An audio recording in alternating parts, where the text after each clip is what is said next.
Welcome to CR International School online classes. Hello students, how are you? I hope everyone is fine there. And now we start our today's topic. Our today's topic is ionization and dissociation of electrolyte. The first topic is this, and the second topic is factor affecting the electrolytic conductor. Is it clear? So before starting the topic, I just revised the content which I taught you in yesterday. Okay? तो कल आप याद करिए बेटा हमने क्या किया था.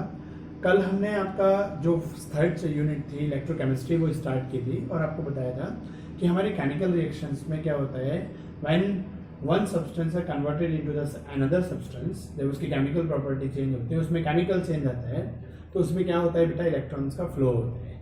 और flow of electron I mean flow of charge, और फ्लो ऑफ चार्ज को हम क्या कहते हैं बेटा इलेक्ट्रिसिटी का प्रोडक्शन, जिसको आप कंडक्शन भी कहते हैं. Is that clear? ये हमने कल बेटा बेसिक इंट्रोडक्शन चैप्टर का स्टार्ट किया था. उसके बाद हमने कंडक्टर को एक्सप्लेन किया था कि कंडक्टर क्या होते हैं, इंसुलेटर क्या होते हैं, ठीक है, सेमीकंडक्टर्स क्या होते हैं. फिर कंडक्टर के टाइप को आपको बताया था कि जिसमें टू टाइप के हमने क्या कंडक्टर के टाइप बताए थे.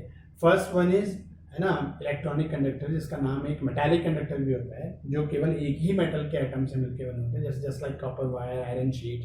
Is that clear? और जो हमने सेकंड बताया था बेटा इसका कंडक्टर का टाइप वो क्या था, आयनिक कंडक्टर, और उसी का दूसरा नाम क्या था, इलेक्ट्रोलाइट. तो आज बेसिकली हमारा जो सारा डिस्कशन है वो इस इलेक्ट्रोलाइट से रिलेटेड ही है. Is that clear? तो इलेक्ट्रोलाइट याद करिए बेटा हमने क्या पढ़ाया था आपको कि the substance which having the tendency to flow the charge to generate the electricity having the conduction property through itself by the help of the dissociation of the ions. मतलब कहने का ये बेटा कि वो सब्सटेंस जो खुद आयंस में टूटकर अपने थ्रू चार्ज का फ्लो कराते हैं, ऐसे सब्सटेंस क्या कहलाते हैं बेटा, हमारे इलेक्ट्रोलाइट्स कहलाते हैं. Is that clear? या आयनिक कंडक्टर कहलाते हैं. ये बेटा हमने सब कल पढ़ाया था. ठीक है. फिर हमने एक टॉपिक ये भी पढ़ाया था, इनको पूरा एक्सप्लेन किया था, इनकी मैकेनिज्म क्या होती है, कैसे एक आयनिक कंडक्टर जो होता है बेटा कैसे वो चार्ज को फ्लो कराता है आयंस में ब्रेक करके. और ऐसे ही सेम हमने जो इलेक्ट्रॉनिक कंडक्टर है जिसको हम मेटालिक कंडक्टर भी बोलते हैं, हमने वो भी बताया था, एक्सप्लेन किया था उसकी मैकेनिज्म भी कि एक मेटल के एटम्स कैसे बेटा इलेक्ट्रॉन्स का वन बाय वन फ्लो करते हैं, वो हमने मैकेनिज्म भी एक्सप्लेन करी थी. लेकिन अब आज हम मेटालिक कंडक्टर पर डिस्कशन नहीं करेंगे. बिल्कुल आज हमारा जो फोकस है वो केवल केवल किस पे है, इलेक्ट्रोलाइटिक कंडक्टर. साथ ही बेटा याद करो हमने एक चीज लास्ट में, ये जो हमारा पहला टॉपिक है आयनाइजेशन और डिसोसिएशन, ये हमारे कल के लास्ट टॉपिक का ही कंटिन्यूएशन पार्ट है. कल का लास्ट टॉपिक याद करिए क्या था, हमने इलेक्ट्रोलाइट के भी टाइप पढ़ाए थे. एक तो मेन चीज क्या पढ़ा है, कंडक्टर के there are two type of the conductors, one is electronic conductor and second one is ionic conductor. Ionic conductor का दूसरा नाम क्या था, इलेक्ट्रोलाइट. Is that clear? तो अब हम बेटा क्या करेंगे, जो इलेक्ट्रोलाइट आए अब हमारे उसके भी दो टाइप आए. क्लियर? वो भी हमने कल ही पढ़ा दिए थे. क्या भी याद करिए, स्ट्रॉन्ग इलेक्ट्रोलाइट और एक हमारा सेकंड वन क्या था, वीक इलेक्ट्रोलाइट. तो आप याद करिए हमने स्ट्रॉन्ग इलेक्ट्रोलाइट क्या बताया था कि the substance which having tendency to complete dissociation और इनटू देयर आयंस. मतलब ऐसा सब्सटेंस, ऐसा आयनिक कंपाउंड जो कंप्लीटली अपने आयंस में डिसोशिएट होने की टेंडेंसी रखता है, that is called strong electrolyte. Just like NaCl, जितने भी हमारे स्ट्रॉन्ग आयनिक कंपाउंड होते हैं वो सब बेटा इस कैटेगरी में आते हैं. Is that clear? उसके बाद हमारे पास सेकंड क्या था, वीक इलेक्ट्रोलाइट. तो वीक इलेक्ट्रोलाइट कौन से होते हैं, जो बेटा आयनिक कंपाउंड होते हैं लेकिन वीक मेटल्स के होते हैं या मेटालॉइड्स के होते हैं, और उनकी आयंस में आयंस फॉर्मेशन की और देन बेटा आयंस में डिसोसिएट होने की जो टेंडेंसी होती है वो क्या होती है, वीक होती है. Is that clear? जैसे हमने एल्यूमिनियम का एग्जांपल लिया था, याद करिए एल्यूमिनियम क्लोराइड, एल्यूमिनियम हाइड्रोक्साइड. ये क्या है, क्योंकि एल्यूमिनियम एक मेटल है बट वीक मेटल है, मेटालॉइड में आती है. Is that clear? तो लेकिन ये क्या होती है, आयंस बनाने की टेंडेंसी इसमें क्या होती है, कम होती है, इसलिए ये किसमें आता है, वीक. और इसी बात पे मैंने लास्ट टॉपिक लिया था, डिग्री ऑफ आयोनाइजेशन. ठीक है? तो नंबर ऑफ, हमने जैसे इसमें एग्जांपल बताया था, कोई इलेक्ट्रोलाइट है जिसमें टोटल 100 मॉलिक्यूल्स हैं, ठीक है, उसमें से 90 डिसोसिएट हो गए आयंस में. ठीक है नहीं? तो कितने मॉलिक्यूल्स आपके आयंस फॉर्मेशन में काम आ रहे हैं, दैट इज 90 अपॉन टोटल कितने, 100 into 100. तो ये जो परसेंटेज निकल के आएगी है ना, ये हमारे पास क्या हो जाएगा, डिग्री ऑफ आयनाइजेशन. मतलब हमने जो आयनिक कंपाउंड लिया है वो कितना परसेंट आयनाइजेशन में रोल प्ले कर रहा है, और फिर जितना आयनाइजेशन में करेगा उतने ही वो डिसोसिएट होकर आयंस में. क्लियर? चलिए तो ये तो था हमारा कल तक का रिवीजन। अब हम आज के पॉइंट पे आते हैं बेटा। जो हमारे देखो अभी हम डिस्कस कर रहे हैं डिग्री ऑफ डिसोसिएशन, कितने मॉलिक्यूल आइंस में डिसोसिएट हुए। उसी एक छोटे से पॉइंट पर देखो ये बहुत कंफ्यूजिंग था। कंफ्यूजिंग क्या, हम लोग ध्यान नहीं देते इस चीज पर कि आयनाइजेशन और डिसोसिएशन ऑफ इलेक्ट्रोलाइट, ये दोनों बातों को हमारे दिमाग में एक ही चीज रहती है। आयनाइजेशन क्या है, आइंस में बन जाना, ठीक है। देखो नाम से क्लियर है, आयनाइजेशन जैसे ऑक्सीडेशन तो एडिशन ऑफ ऑक्सीजन है ना, क्लोरीनेशन एडिशन ऑफ क्लोरीन, ठीक है। आपके पास क्या है, आयनाइजेशन है ना, तो फॉर्मेशन ऑफ आइंस। आइंस का बनना जो कहलाता है बेटा वो क्या कहलाता है, आयनाइजेशन। और डिसोसिएशन ऑफ इलेक्ट्रोलाइट, तो इलेक्ट्रोलाइट का डिसोसिएट हो जाना मतलब टूट जाना, ब्रेक कर जाना अपने कॉन्स्टिट्यूएंट पार्टिकल्स में। तो इलेक्ट्रोलाइट बनता किससे है, आयन से मिलके, ठीक है। तो किसी भी इलेक्ट्रोलाइट के आयंस के डिसोसिएट हो जाना मतलब आयंस का दूर दूर हो जाना है ना, एक दूसरे से अलग हो जाना। कैटाइन एनाइन के बीच का जो इलेक्ट्रोस्टैटिक फोर्स है वो ब्रेक हो जाना और वो फ्री टू मूव हो जाना, दैट इज डिसोसिएशन। तो डिफरेंस समझे। चलिए उसे बताने के लिए मैंने आपको एक एग्जांपल भी लिया है। जैसे फॉर एग्जांपल बेटा एक कॉमन से जनरल से एग्जांपल से ले रहा हूं। जैसे मान लीजिए NaCl आपके घर में एक पाउडर वाला यूज होता है, ठीक है। लेकिन आप देखिए पुराने जमाने में जो हमारा कॉमन सॉल्ट है ना, उसके वो आते थे डेले, मतलब सॉलिड फॉर्म में आता था, सॉलिड NaCl आता है। ये क्या होता है इंडस्ट्रीज वगैरह में भी क्या होता है कि वो जो मतलब सी वाटर होता है उसको इवापोरेट कराते हैं तो सॉलिड बचता है, उसमें बहुत सारी इम्प्योरिटीज होती हैं है ना, वो रिमूव करते हैं डिफरेंट डिफरेंट तरीके से है ना। केमिकल इम्प्योरिटीज भी होती हैं, बायोलॉजिकल इम्प्योरिटीज भी होती हैं, उन सबको दूर किया है ना। और फिर बाद में जो सॉलिड फॉर्म में हमारे पास NaCl बचता है, आयोडीन वगैरह भी होती है उसमें, क्लियर है।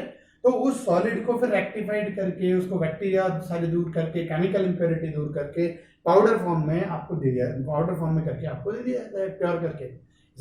लेकिन एक बेसिक जो होता है NaCl भी क्या होता है, सॉलिड फॉर्म में होता है। तो देखो मैंने और आपने कभी देखा है, कल मैंने एक चीज और बताई थी, जो आयनिक कंपाउंड होते हैं वो जब सॉलिड स्टेट में होते हैं तो वो एक कंडक्टर का काम नहीं करते।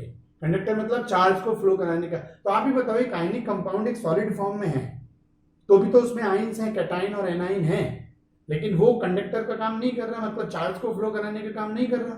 इसका मतलब क्या है, उसके आयन न्यूट्रल स्टेज में, मतलब जितने कैटाइन है उतने एनाइन है और एक दूसरे को वो बैलेंस कर रहे हैं। तो वो चार्ज जो है वो फ्री स्टेज में नहीं है, वो बना हुआ है एक दूसरे से, ठीक है। और वो चार्ज मूव नहीं कर पा रहा, चार्ज फ्लो नहीं कर पा रहा। जब चार्ज फ्लो नहीं करेगा तो करंट कैसे डेवलप होगी, इलेक्ट्रिसिटी कैसे डेवलप होगी। Is that clear.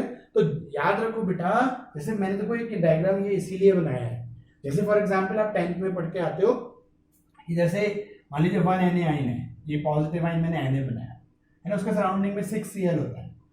तो 1 Cl सेकंड, थर्ड और फोर्थ, एक बेटा आगे की तरफ होगा और एक इसके पीछे की तरफ होगा। ऐसे सेम 1 Cl के सराउंडिंग में 6 Na होते हैं, तो हमारे पास 1 इस Cl पे देखो एक 1 Na हो गया, सेकंड 1, थर्ड 1, फोर्थ 1, इससे, और बाकी एक इधर बाहर की तरफ होगा, एक पीछे की तरफ होगा। Is that clear.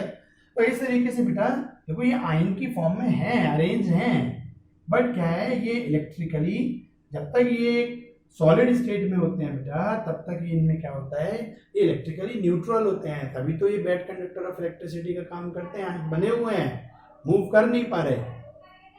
क्लियर। तो बेटा अब क्या होता है, अब मैं आयनाइजेशन को एक्सप्लेन करता हूं। ये तो एक सॉलिड इलेक्ट्रोलाइट है, सॉलिड इलेक्ट्रोलाइट जो एक बैड कंडक्टर का काम करता है, मतलब अपने से चार्ज फ्लो नहीं करा पा रहा, मतलब इसके आयन चार्ज फ्लो नहीं करा पा रहे। तो अब आयनाइजेशन क्या होता है, जैसे बेटा सोचो हमने इसको क्या लिया, हमने बीकर वगैरह में लिया और इसमें हमने वाटर भी मिक्स कर दिया। तो वाटर से में क्या होती है बेटा, एक एनर्जी होती है, हाइड्रेशन एनर्जी, सॉल्वेशन एनर्जी है। और वाटर में आप देखो वाटर भी क्या होता है, H और OH आयन से, पॉजिटिव और नेगेटिव आयन से मिलकर बना होता है। Is it clear. तो जैसे ही ये वाटर में मिक्स होता है तो क्या होता है, ये आयंस जो हैं अपने, मतलब ये जो सॉलिड कंपाउंड जिन आयन से मिलकर बना होता है वो आयन फॉर्मेशन स्टार्ट हो जाता है, मतलब आयन एक्टिवेट हो जाता है, से अपने आयनिक स्टेज में आने स्टार्ट हो जाते हैं।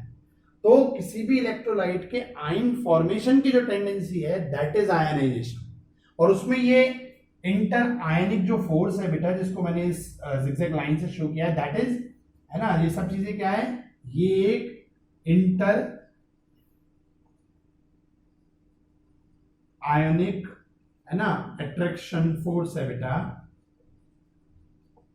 Is it clear? वो सब जगह है, यहाँ यहाँ ये सब देख रहे हो, सारे कैटायन एंड आयन के बीच में एक इलेक्ट्रोस्टैटिक फोर्स काम करता है। क्लियर? तो वो इलेक्ट्रोस्टैटिक फोर्स जो है बेटा, उसी को मैंने क्या नाम दिया है, जब तक वो एक स्टैटिक था, सॉलिड फॉर्म में था, तभी इसी अट्रैक्शन फोर्स को हम क्या बोलते हैं, इलेक्ट्रोस्टैटिक फोर्स। और अब जब बेटा ये क्या है, आयंस क्या हुआ, जैसे हमने उसमें वाटर में एक्वस मीडियम दिया, पानी से मिलने वाली एनर्जी की वजह से क्या हुआ, उसमें थोड़ा सा इलेक्ट्रोस्टैटिक फोर्स ब्रेक करना स्टार्ट हुआ, और उसमें जो कंस्टिट्यूएंट पार्टिकल्स हैं उनमें चार्ज डेवलप होना स्टार्ट हुआ। चार्ज तो पहले भी था, है ना, बट वो एक दूसरे से इलेक्ट्रॉन फोर्स से बंधे हुए थे, तो वो एज न्यूट्रल वर्क कर रहा था। Clear point? वो बैलेंस था, तो ये चार्ज फॉर्मेशन हुआ, मतलब आयन फॉर्मेशन स्टार्ट हो गया। तो कहने का इलेक्ट्रोलाइट का आयन बनने की जो टेंडेंसी होती है, दैट इज कॉल्ड आयनाइजेशन।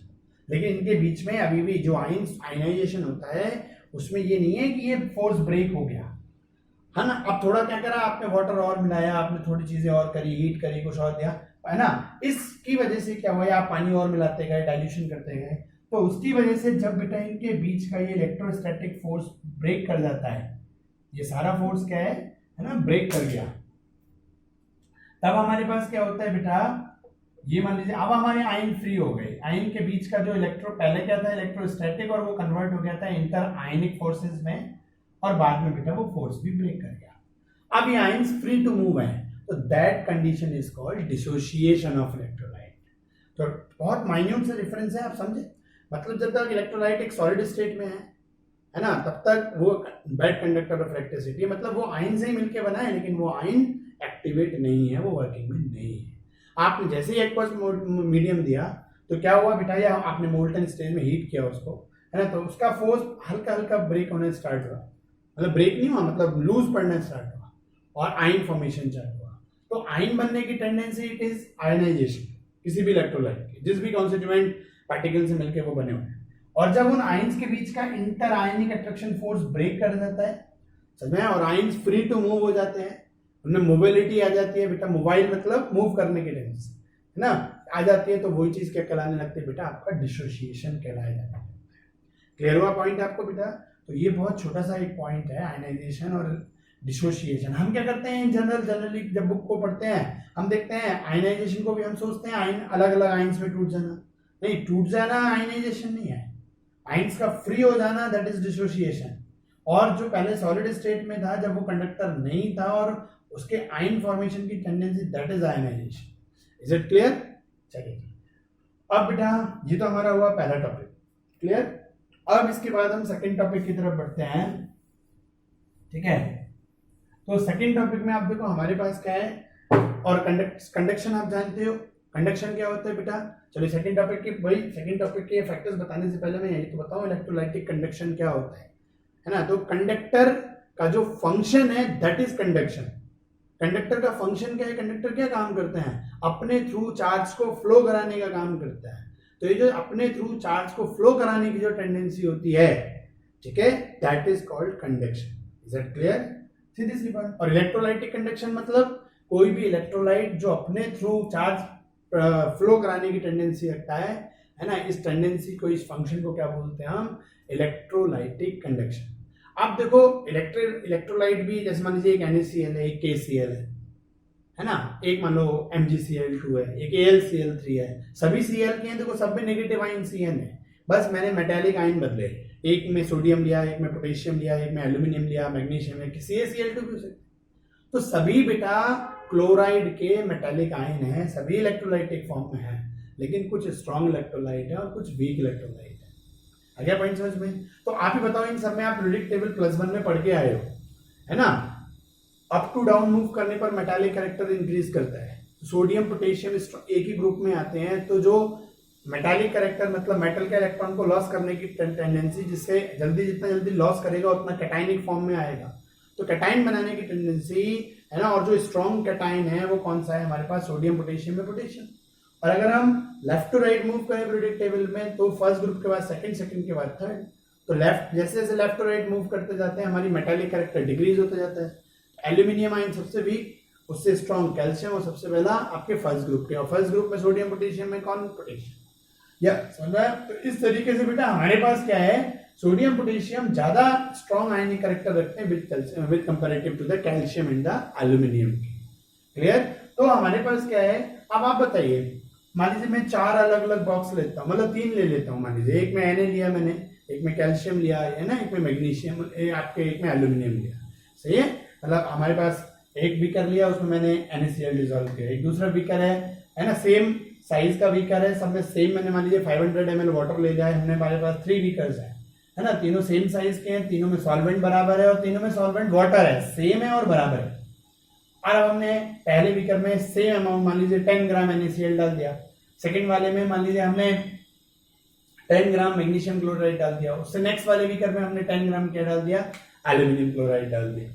और अब हमने सबने दोनों में इलेक्ट्रोलाइट लिए, अपने आपका क्या लगाया, मतलब कैथोड एनोड डाल दिए, सेम है ना। तो इसमें अब क्या होगा, ये बेटा देखो हमारे पास सिंपल सा फंडा है कि ये जैसे मैं एक को लेकर समझा देता हूँ, जैसे NaCl आयन ये डिसोसिएट होंगे, तो Na आयन जल्दी से नेगेटिव इलेक्ट्रोड की तरफ मूव करेंगे, Cl नेगेटिव है, पॉजिटिव की तरफ मूव करेंगे, और जैसे ही ये अपना इलेक्ट्रॉन यहाँ एक्स्ट्रा है ये अपना डोनेट करेंगे, इसको लूज करके देंगे, क्योंकि ये डेफिशिएंट इलेक्ट्रोड है इलेक्ट्रॉन, ये इलेक्ट्रॉन एफिशिएंट है, ये डेफिशिएंट है, ये इसके पास जाएगा, ये अपना तो circuit complete, flow of charge हो गया, फ्लो है ना, इलेक्ट्रिसिटी का कंडक्शन होगा। तो जो फ्लो ऑफ चार्ज है बेटा, क्लियर, इसमें किसमें फास्ट होगा, किसमें जल्दी होगा, जो आयंस जल्दी टूटेंगे, जो जितनी जल्दी आयंस टूटे में कन्वर्ट होंगे, मतलब जिसका आयनाइजेशन का रेट ज्यादा होगा और फिर डिसोसिएट होने का रेट ज्यादा होगा।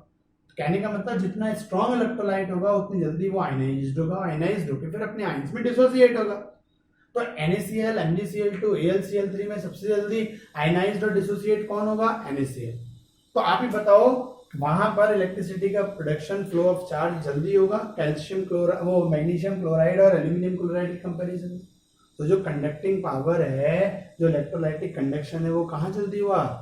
तो आप बताओ ये बात किस पे डिपेंड करी, ये जो हम डिसॉल्व कर रहे हैं सब्सटेंस, जिसको मैं कह सकता हूँ सॉल्यूट, कोई पानी है वो सॉल्वेंट का काम कर रहा है, जो भी आपने NaCl, MgCl2 है ना, या AlCl3 यूज किया, जो सॉल्यूट का काम कर रहा है वो कौन है, एज ए इलेक्ट्रोलाइट भी है, मतलब इलेक्ट्रोलाइट एज ए सॉल्यूट का काम कर रहा है। तो वही मैंने लिखा है नेचर ऑफ सॉल्यूट, है ना, ब्रैकेट में इलेक्ट्रोलाइट।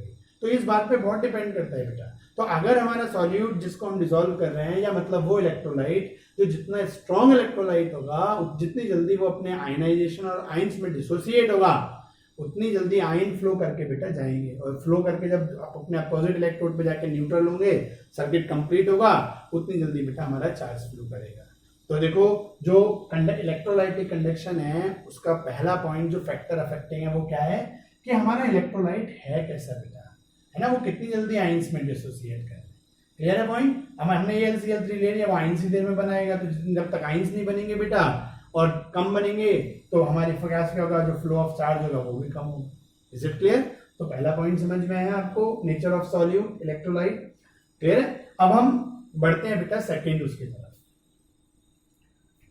तो देखिए बेटा हमारा सेकेंड पॉइंट क्या है, नेचर ऑफ द सॉल्वेंट। अब मान लीजिए हम क्या करते हैं बेटा, अब हम पे यहाँ पे हम पहले पॉइंट में हमने क्या किया था, सॉल्वेंट फिक्स रखा था वाटर, ठीक है, हमने उसमें सॉल्यूट बदला, इलेक्ट्रोलाइट बदला, क्लियर है। ये हमारे पास था, हमने इसमें वाटर सब में है, क्लियर। यहाँ इसमें एज ए सॉल्वेंट कौन था बेटा हमारे पास, है ना, H2 था। अब हम एक दूसरी चीज ले रहे हैं, हमने एक बीकर और लिया बेटा, हमने इसमें भी एक इलेक्ट्रोलाइट डाला, मतलब सॉरी इलेक्ट्रोड, एक दूसरा इलेक्ट्रोड, एक हमारा पॉजिटिव इलेक्ट्रोड है बेटा, और सेकंड वन हमारे पास क्या है बेटा, नेगेटिव इलेक्ट्रोड हो गया। हमने इसमें सॉल्वेंट लिया, इसमें मान लीजिए एज ए सॉल्वेंट हमने इथाइल अल्कोहल ले लिया, क्लियर, ठीक है। यहाँ हमारे पास एज ए सॉल्वेंट, लेकिन यहाँ पे भी हमारे पास NaCl ही है। अब हमारा सॉल्यूट जो है, मतलब इलेक्ट्रोलाइट जो है वो तो सेम है, क्लियर। दोनों की बेटा आयंस में, यहाँ भी NaCl है, यहाँ भी NaCl है, दोनों जगह NaCl है, तो आयंस में टूटने की टेंडेंसी थी, जो यहाँ होगी वो यहाँ होगी, अमाउंट भी सेम है। तो यहाँ पे कंडक्टिविटी, कंडक्शन पावर किस पे डिपेंड करेगी, नेचर ऑफ सॉल्वेंट पर, क्योंकि सॉल्वेंट बदल गया। एक जगह सॉल्वेंट क्या है बेटा, वाटर है, और दूसरी जगह हमारा सॉल्वेंट कौन है, इथाइल अल्कोहल है। तो आप मुझे बताओ क्या इसकी, जैसे अब सॉल्वेंट में क्या होती है, सॉल्वेशन एनर्जी होती है ना, और वो क्या होता है भाई, देखो इनके पार्टिकल्स, जैसे इथाइल अल्कोहल का वन मॉलिक्यूल, दूसरा इथाइल, भाई यहाँ पे भी क्या होगा, इथाइल अल्कोहल के भी इस टाइप से कई सारे मॉलिक्यूल होंगे, यहाँ पे मान लीजिए इथाइल अल्कोहल का, यहाँ पे इसी तरीके से वाटर के मॉलिक्यूल्स होंगे। तो इन वाटर के मॉलिक्यूल्स के बीच में भी आप जानते हो हाइड्रोजन बॉन्डिंग होती है, और इसमें भी अल्कोहल में भी होती है। कोई ऐसा सॉल्वेंट है उसमें नहीं भी होगी हाइड्रोजन बॉन्डिंग। तो कहने का जो सॉल्वेंट के मॉलिक्यूल्स होते हैं उनके बीच में भी क्या होती है बेटा, एक इंटरमॉलिक्यूलर फोर्स ऑफ अट्रैक्शन होता है, चाहे वो स्ट्रांग हो चाहे वो वीक हो, लेकिन एक तरह का मिलता है। ये +1 में स्टेट ऑफ मैटर में केमिकल बॉन्डिंग में आपको पढ़ाया जाता है, याद करिए। वैन डर वाल फोर्स ऑफ अट्रैक्शन है ना, dipole dipole interaction, induced dipole interaction, याद आया आपका वैन डर वाल फोर्सेस है ना, हाइड्रोजन बॉन्डिंग, क्लियर। ऐसे और भी कई सारी चीजें हमारे जो वीक फोर्सेस होते हैं मॉलिक्यूल के बीच में। तो बेटा जो एनर्जी एक्सचेंज होती है सॉल्यूट और सॉल्वेंट पार्टिकल्स के बीच में, ये भी आप याद करिए, मैंने सॉल्यूशन के टाइम पर आपको पढ़ाया था, ठीक है। तो उसकी वजह से ये पहले तो इंटर मॉलिक्यूलर फोर्स ब्रेक करता है इनका, क्लियर। अभी ये दूर दूर हो गए, क्लियर है। तो आप बताइए ये जितनी जल्दी सॉल्वेंट का के मॉलिक्यूल्स के बीच का फोर्स ऑफ अट्रैक्शन ब्रेक हो जाएगा तो ये फ्री टू मूव हो जाएंगे, आगे समझ में, क्लियर है पॉइंट। और जब ये बेटा हमारे पास फ्री टू मूव हो जाएंगे, और ये कैसे होंगे आप ही बताओ, ये भी इनमें भी जितना बेटा आयनिक कैरेक्टर होगा सॉल्वेंट में हमारे, समझ में आया, उतनी जल्दी बेटा उनमें क्या होगा, सॉल्वेशन या हाइड्रेशन एनर्जी एक्सचेंज होने पर क्या होगा, जल्दी से ये मॉलिक्यूल्स दूर दूर होंगे, और इनमें जितनी जल्दी दूर होंगे और आयनिक कैरेक्टर डेवलप करने की टेंडेंसी ज्यादा होगी, तो उसकी वजह से हमारे पास क्या होगा, है ना, ये हमारे सॉल्वेंट भी क्या करते हैं, इसी वजह इसकी नेचर पे डिपेंड करता है। अब क्लियर है पॉइंट भाई। अब मान लो वो हमें फ्लोइन, आपका जो सॉल्वेंट है वो आयनाइजेशन में रोल ही प्ले नहीं कर रहा बिल्कुल, जैसे मान लीजिए बेंजीन आपने ले लिया है ना, आपने क्लोरोफॉर्म ले लिया, तो ऐसे अगर आपने सॉल्वेंट ले लिए, ठीक है, वो आयनिक कैरेक्टर बिल्कुल भी नहीं रखते, वो बिल्कुल आपके क्या है, जैसे हमारे मॉलिक्यूलर सॉलिड होते हैं बहुत सारे, जैसे ये क्या था NaCl, आयनिक सॉलिड है, ठीक है नहीं, वो क्या है मॉलिक्यूलर सॉलिड है, वहां पे आयनिक कैरेक्टर बिल्कुल है ही। तो वो भी क्या करते हैं बेटा, आपको आयनाइजेशन के रेट में क्या करते हैं, प्रॉब्लम क्रिएट करते हैं। और जब आयनाइजेशन का रेट स्लो हो जाएगा बेटा, तो हमारे पास क्या होगा भाई, ये तो जितने बनने सो बनने हैं, लेकिन फ्लो कराने में सॉल्वेंट पार्टिकल की भी तो रोल होता है। तो अब इनमें कोई एक जल्दी आयनाइजेशन में रोल प्ले करा रहा है, एक देर में करा रहा है। लाइक डिजॉल्व, लाइक आपने सुना होगा, आयनिक में जल्दी डिजॉल्व होता है, कोवलेंट में जल्दी डिजॉल्व होता है, याद चीज +1 में केमिकल बॉन्डिंग में पढ़ाया था। तो आप मान लीजिए एक की नेचर ये स्ट्रॉन्ग आयनिक है, और अगर इसमें सॉल्वेंट भी आयनिक मिल गया जल्दी से डिजॉल्व हो जाएगा, आयनाइजेशन का रेट बढ़ जाएगा, एज इट कर। और एक माना सॉल्यूट वो तो स्ट्रॉन्ग आयनिक कंपाउंड है, और जो सॉल्वेंट है वो आयनिक कैरेक्टर उसमें बहुत लेस है, तो वो लाइक डिजॉल्व लाइक डिफरेंट हो गए, तो वो डिजॉल्व ही नहीं हो रहा। डिजॉल्व मतलब क्या, जब डिजॉल्व होगा तभी तो पहले इंटरमॉलिक्यूलर फोर्स टूटेंगे, और जब इंटरमॉलिक्यूलर फोर्स टूटेंगे तो वो आयंस के कन्वर्ट आयनाइजेशन का रेट आएगा, देन डिसोसिएशन होगा। तो इसलिए सॉल्वेशन का भी अपना मतलब जो सॉल्वेंट होती है उसकी नेचर का भी बहुत इंपॉर्टेंट रोल होता है। मतलब जितने आपके आयनिक होगा सॉल्वेंट, वो जल्दी से आयंस में डिसोसिएट होगा। हमारे जो मॉलिक्यूलर सॉलिड होंगे वो उतनी जल्दी आयंस में डिसोसिएट नहीं होते, तो आपका रेट क्या आयनाइजेशन क्या जाएगा, मतलब कंडक्शन का रेट स्लो हो जाएगा। Is it clear? तो सेकंड पॉइंट कंप्लीट।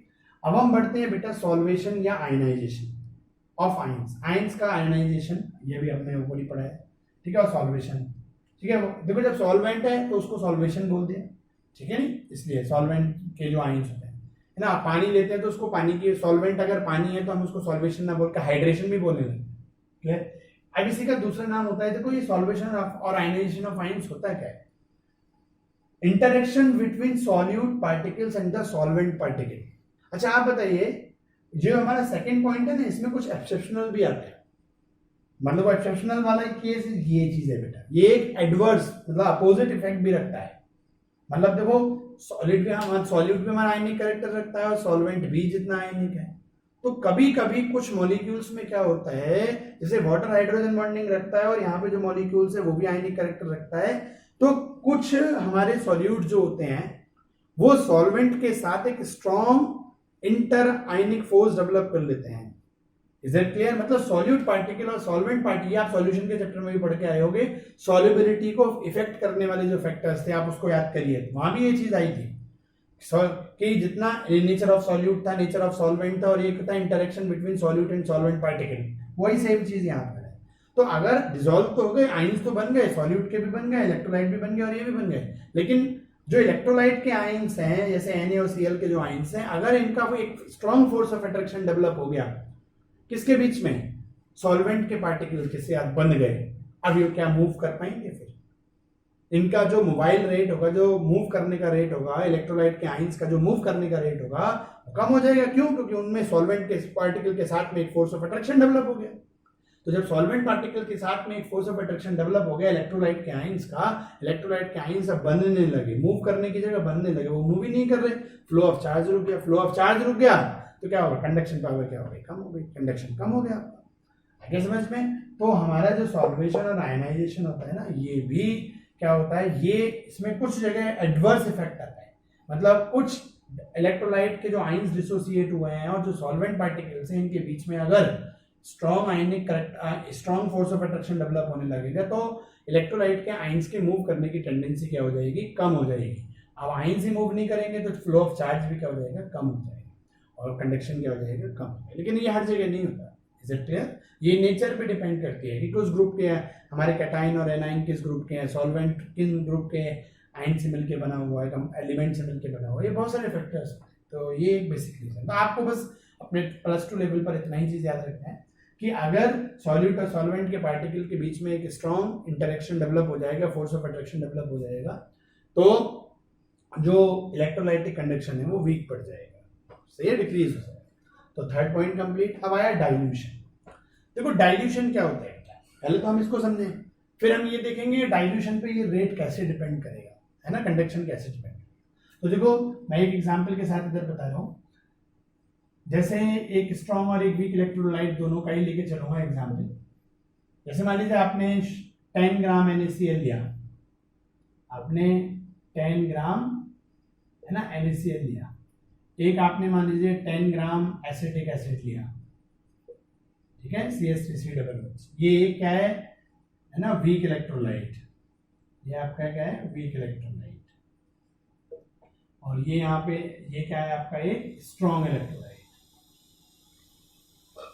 ठीक है, ये आपका स्ट्रॉन्ग इलेक्ट्रोलाइट। आपने इक्वली लिए, मतलब और इक्वल क्या, आपने मोल ले लीजिए, मतलब मोल से बहुत अच्छे से चीजें होंगी, ग्राम छोड़ दीजिए, आपने 1 मोल ये ले लिया और आपने 1 मोल ही ये ले लिया।